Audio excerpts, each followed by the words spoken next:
Hello friends, welcome back to the channel. दोस्तों, इस video में हम लद्दाख में स्थित पेंगोंग लेक के बारे में जानेंगे। पेंगोंग लेक समुद्र तल से 14,270 फीट की ऊंचाई पर स्थित एक लंबी, संकरी, गहरी और चारों तरफ से हिमालयन माउंटेन से घिरी हुई खारे पानी की झील है। इस लेक की कुल लंबाई 135 किलोमीटर है और इसका पश्चिमी छोर का कुछ हिस्सा लद्दाख में व पूर्वी छोर का कुछ हिस्सा चीन में है। इस झील के बीचों बीच से वास्तविक नियंत्रण रेखा यानी लाइन ऑफ एक्चुअल कंट्रोल होकर गुजरती है। यह झील सर्दियों में पूरी तरह जम जाती है और इसका तापमान -5 डिग्री सेल्सियस से 10 डिग्री सेल्सियस के बीच रहता है। माना जाता है यह झील दिन में कई बार अपना रंग बदलती है, जिसके पीछे की वजह पानी में आयरन की मौजूदगी बताई जाती है। लेह लद्दाख की एक खूबसूरत जगह होने के साथ साथ यह कई फिल्मों की शूटिंग का हॉटस्पॉट भी है और इसी वजह से यह झील काफ़ी फेमस हुई है। दोस्तों, इस झील को आप लेह लद्दाख ट्रिप के दौरान ही कवर कर सकते हैं, क्योंकि जो भी लेह लद्दाख ट्रिप पर जाता है वो पेंगोंग लेक ज़रूर विजिट करता है। दोस्तों, पेंगोंग लेक विजिट करने के सबसे अच्छे समय के बारे में बात करें तो केवल 5 से 6 महीने के टाइम पीरियड के दौरान ही जा सकते हैं और ये महीने होते हैं मई से लेकर अक्टूबर तक, क्योंकि अक्टूबर से लेकर मार्च अप्रैल तक हाई ऑल्टीट्यूड होने के कारण व हैवी स्नोफॉल के चलते लेह लद्दाख का मार्ग बंद कर दिया जाता है। फिर मई लास्ट वीक या जून के फर्स्ट वीक में दोबारा खुलता है, लेकिन अक्सर मई से ही लोग यहाँ आना शुरू कर देते हैं। इसलिए लेह लद्दाख जाने के लिए सबसे अच्छा सीजन जून और सितंबर माना जाता है। वहीं दोस्तों, अगर आप जुलाई के लास्ट वीक में या अगस्त में जाएंगे तो मानसून का मौसम होने के कारण आपको बारिश और लैंडस्लाइड का सामना भी करना पड़ सकता है। दोस्तों, अगर बात करें पेंगोंग लेक पहुंचने की तो ट्रेन को छोड़कर अपनी bike, car, private taxi, flight या रोडवेज की बस द्वारा पेंगोंग लेक पहुंचा जा सकता है। इस वीडियो में हम बात करेंगे बाई एरोप्लेन द्वारा, लेकिन ज़्यादातर लेह लद्दाख पर जाने वाले टूरिस्ट बाइक या कार से ही इस ट्रिप को पूरा करते हैं।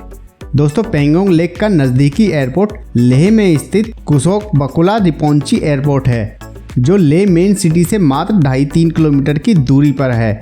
कम समय में और जल्दी पहुंचने के लिए टूरिस्ट फ्लाइट से लेह पहुंचते हैं। यह एयरपोर्ट भारत में दिल्ली सहित कई और मेन एयरपोर्ट से जुड़ा हुआ है। यहाँ पहुंचने के बाद एयरपोर्ट के बाहर से आप टैक्सी लेकर लेह लद्दाख पहुंच सकते हैं। दोस्तों, फ्लाइट से लेह जाने का सबसे बड़ा जो फ़ायदा होता है वो है समय की बचत। अगर आप फ्लाइट से लेह लद्दाख ट्रिप पर जाते हैं तो आप देश के किसी भी शहर से 1 या 2 घंटे में लेह पहुंच सकते हैं, जिससे बाइक और कार की तुलना में आपकी काफ़ी समय की बचत हो जाती है। लेकिन फ्लाइट से लेह लद्दाख ट्रिप पर जाने का नुकसान यह है कि आप सड़क मार्ग से ले जाते समय रास्ते में मिलने वाले खूबसूरत नज़ारों को नहीं देख सकते। ले जाते वक्त समय समय पर पहाड़ों के अलग अलग नज़ारे देखने को मिलते हैं।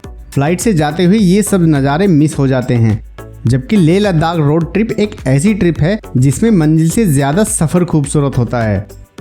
अगर आप फ्लाइट से लेह लद्दाख ट्रिप पर जा रहे हैं तो आपको लेह पहुंचने के बाद 1 या 2 दिन तक लेह में ही रुकना चाहिए।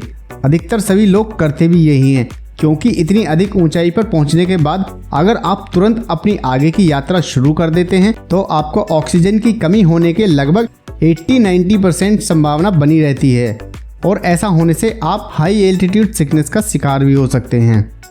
दोस्तों, अगर आपके पास लेह लद्दाख ट्रिप के लिए मात्र 5 से 6 दिन का समय है तो आप फ्लाइट से ही लेह लद्दाख ट्रिप पर जाने का प्लान बनाएं, क्योंकि 5-6 दिनों में सड़क द्वारा लेह लद्दाख की यात्रा करना नामुमकिन हो जाता है।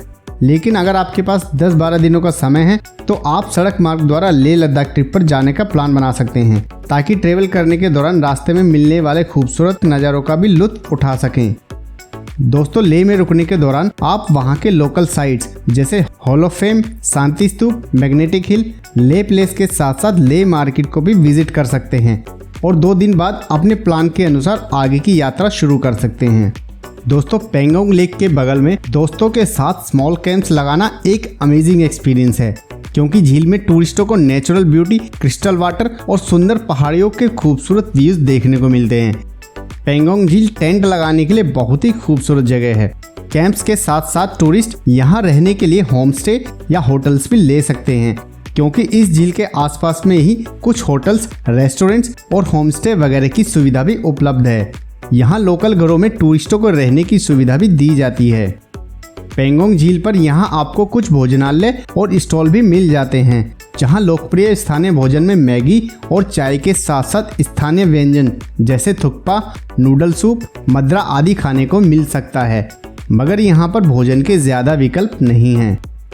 पेंगोंग लेक विजिट के दौरान आप लेह लद्दाख के बहुत से खूबसूरत टूरिस्ट प्लेसेस को भी विजिट कर सकते हैं, जैसे डिस्किट मोनेस्ट्री, हेमिस मठ, खारदुंगला पास, नुब्रा वैली, कारगिल, थिक्से मोनेस्ट्री, चादर ट्रैक और गुरुद्वारा पत्थर साहिब आदि।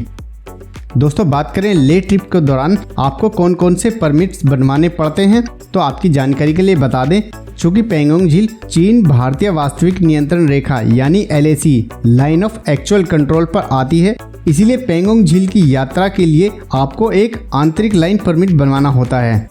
आपको लेह लद्दाख में घूमने के लिए परमिट बनवाना पड़ता है, जिसके लिए आपके पास आधार कार्ड या कोई और ID प्रूफ होना ज़रूरी है। जिन जिन स्थानों पर भी आप विजिट करना चाहते हैं उन सब प्लेसेस को आप फॉर्म में चेक कर सकते हैं। चाहे तो आप खुद भी ऑनलाइन परमिट बनवा सकते हैं। परमिट मिलने के बाद सुनिश्चित करें कि आप इसकी 4 से 5 फोटोकॉपी ज़रूर साथ रखें, क्योंकि लद्दाख के कुछ चेक पोस्ट पर लद्दाख के परमिट की कॉपी को जमा करना पड़ता है। तो दोस्तों ये थी पेंगोंग लेक के बारे में कंप्लीट इन्फॉर्मेशन। इसके अलावा आपका पेंगोंग लेक को लेकर कोई भी क्वेश्चन या क्वेरी है तो आप कमेंट करके पूछ सकते हैं। उम्मीद है वीडियो आपको पसंद आई होगी। अगर पसंद आई तो वीडियो को लाइक, कमेंट, शेयर करने के साथ साथ चैनल को सब्सक्राइब भी करें।